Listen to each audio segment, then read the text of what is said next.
मैं Satish Maurya skill India 91 YouTube channel पर आप सभी का स्वागत करता हूं। इस वीडियो में हम लोग सॉल्व करेंगे निमिक एम्प्लॉयबिलिटी स्किल का पार्ट 8। तो वीडियो को बिना स्किप किए हुए लास्ट तक देखिएगा और चैनल पे नए होंगे तो सब्सक्राइब भी कर लीजिएगा।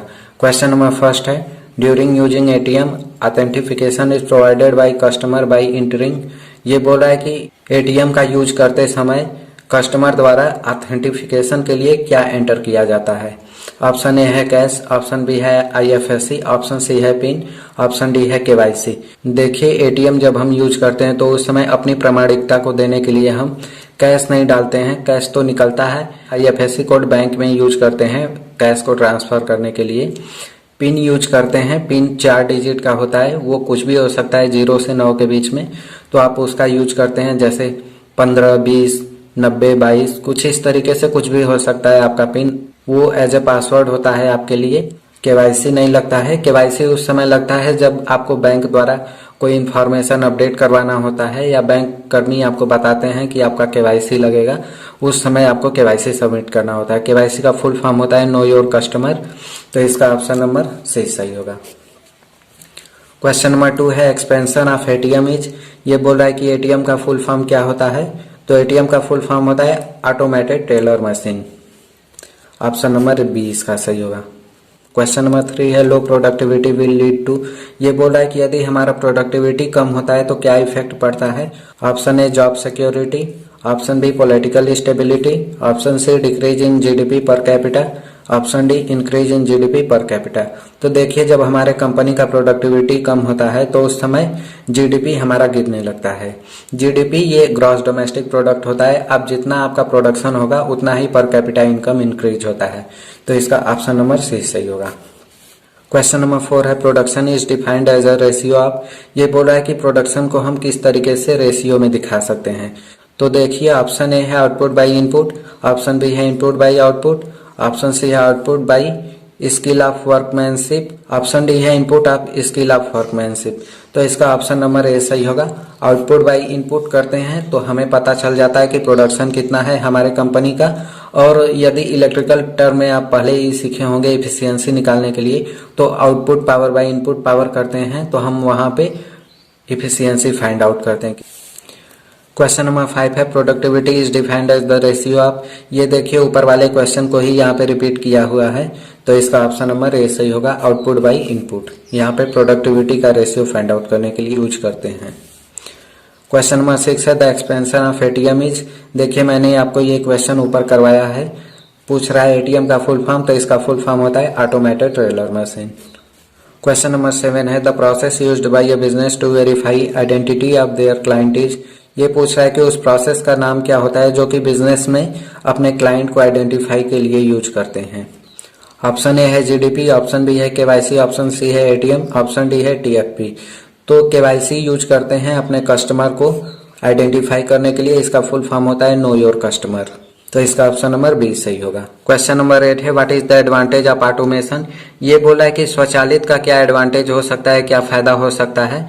तो ऑप्शन ए देखिए, reduced operation time, option B high initial cost, option C unpredictable development cost, option D security threat. देखिए, यदि कोई ऑटोमेटिक मशीन ला देते हैं तो उसमें हमारा समय का बचत होने लगता है। जैसे यदि हम लेबर से कोई कार्य करवाते हैं तो उसमें ज़्यादा समय लगता है। यदि ऑटोमेटिक मशीन का यूज करते हैं तो उसमें जो भी फंक्शन दिए होते हैं एक बार सेट कर दिया जाता है, वो प्रोग्रामिंग के अनुसार ही वो अपने ऑटोमेटिक कार्य करता है।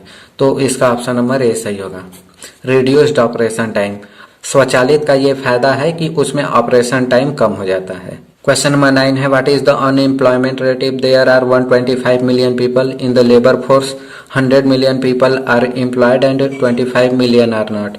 ये बोल रहा है कि अनएम्प्लॉयमेंट रेट हमें बताना है उसका, जबकि टोटल पॉपुलेशन 125 मिलियन है, जिसमें से कि 100 मिलियन पीपल एम्प्लॉयड हैं, मतलब कि कार्यरत हैं, वो कहीं ना कहीं कार्य कर रहे हैं, जबकि 25 मिलियन पीपल कहीं नहीं कार्य कर रहे हैं, वो बेरोजगार हैं।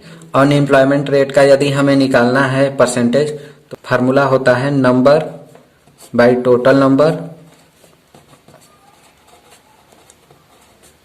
इंटू 100। देखिए, अनएम्प्लॉयमेंट कितना है 25 मिलियन और टोटल पॉपुलेशन 125 मिलियन है, और यदि 100 से मल्टीप्लाई करते हैं परसेंटेज में कन्वर्ट करने के लिए 25 पाँचे 125 और 20 यहाँ पे आ जाएगा, तो ये 20% हो जाएगा आपका अनएम्प्लॉयमेंट परसेंटेज। इसका ऑप्शन नंबर बी सही होगा। क्वेश्चन नंबर 10 है which market determine the real wages and employment. ये बोल रहा है कि किस मार्केट में रियल वेज मतलब कि वास्तविक वेज और एम्प्लॉयमेंट देखा जाता है। Capital market, labour market, money market, good market. यहाँ पे देखिए कि लेबर मार्केट में ये सब देखने को मिलता है, रियल वेज एंड एम्प्लॉयमेंट, तो इसका ऑप्शन नंबर बी सही होगा। क्वेश्चन नंबर 11 है which one is used to measure the economic performance of whole country और रीजन। ये बोला है कि किसी देश का या किसी रीजन का यदि हमें परफॉर्मेंस निकालना है, इकोनॉमिक परफॉर्मेंस, तो हमें क्या देखना पड़ता है वहां पे। केवाईसी नहीं होता है, जीडीपी देखना होता है वहां पे, ग्रॉस डोमेस्टिक प्रोडक्ट। देखिए किसी रीजन का हमें इकोनॉमिक कंडीशन पता करना हो या किसी देश का, तो हम जीडीपी वहां का देखते हैं। इसका ऑप्शन नंबर बी सही होगा। क्वेश्चन नंबर 12 है which one of the following is not a category of pure risk. इसमें यह बोला है कि कौन सा एक प्योर रिस्क के कैटेगरी में नहीं आता है। Option A property risk, option B technology risk, option C liability risk, option D personal risk. तो देखिए जो टेक्नोलॉजी रिस्क होता है वो प्योर रिस्क के कैटेगरी में नहीं आता है। इसका ऑप्शन नंबर बी सही होगा। क्वेश्चन नंबर 13 है which one of the following is not an objective of incentive. ये बोल रहा है कि इसमें से कौन सा एक इंसेंटिव का ऑब्जेक्टिव नहीं होता है। Improved quality, high cost of production, high output, reduced waste. तो देखिए जो हाई कॉस्ट ऑफ प्रोडक्शन होता है वो इंसेंटिव का ऑब्जेक्टिव नहीं होता है। ऑप्शन नंबर बी सही होगा इसका। क्वेश्चन नंबर 12 है which one of this document is not acceptable for fulfilment of KYC norms. इसमें यह बोला है कि कौन सा डॉक्यूमेंट केवाईसी के दौरान एक्सेप्टेबल नहीं होता है। देखिए वोटर आईडी कार्ड भी एक्सेप्टेबल होता है, राशन कार्ड भी लगा सकते हैं आप, रेसिडेंशियल सर्टिफिकेट भी लगा सकते हैं, लेकिन इनकम सर्टिफिकेट नहीं लगा सकते हैं आप केवाईसी में। केवाईसी देखिए बैंक में जमा करते हैं। ऑप्शन नंबर डी सही होगा। क्वेश्चन नंबर 15 है which stage is a period of rapid revenue growth. ये बोल रहा है कि किस दौरान रैपिड रेवेन्यू ग्रोथ होता है, मतलब किस दौरान सबसे अधिक रेवेन्यू जनरेट होता है। Growth stage, maturity stage, decline stage, introduction stage. देखिए ग्रोथ स्टेज में सबसे ज्यादा रेवेन्यू जनरेट होता है। इसका ऑप्शन नंबर ए सही होगा। मैच्योर जब हो रहा होता है तो उस समय रेवेन्यू जनरेट होता है लेकिन कम होता है। डिक्लाइन स्टेज में कम होने लगता है रेवेन्यू, और इंट्रोडक्शन स्टेज में तो जनरेट होना स्टार्ट होता है। तो इसका ऑप्शन नंबर ए सही होगा। ग्रोथ स्टेज में सबसे अधिक रैपिड रेवेन्यू ग्रोथ होता है। तो आज के वीडियो में बस इतना ही। वीडियो अच्छा लगा हो तो लाइक कर दीजिएगा और चैनल पे नए होंगे तो सब्सक्राइब कर लीजिएगा। देखिए यदि आप यूट्यूब पे जाते हैं तो वहां पे उसके सर्च बॉक्स में आप इस बिना स्पेस दिए हुए किसी वर्ड के बीच में स्किल इंडिया 91 यदि आप सर्च करते हैं तो वहां पे आपको हमारा चैनल दिखेगा, जिसमें कि आप देख सकते हैं उसका प्लेलिस्ट ओपन करके। आपको वहां पे एम्प्लॉयबिलिटी स्किल के क्वेश्चन मिल जाएंगे जो कि अभी हम करवा रहे हैं। आपको ट्रेड थ्योरी का, ट्रेड प्रैक्टिकल का, फर्स्ट ईयर, सेकेंड ईयर और एग्जाम के पॉइंट ऑफ व्यू से जितने भी क्वेश्चन करवाए जा सकते हैं, वहां नीमी का भी क्वेश्चन सॉल्व करवाया गया है, तो आप उसे देखना ना भूलिएगा। और हमारे साथ इसी तरह बने रहिए। आपको अच्छा कंटेंट हम देने का हमेशा प्रयास करते रहेंगे। वीडियो को लास्ट तक देखने के लिए धन्यवाद आपका।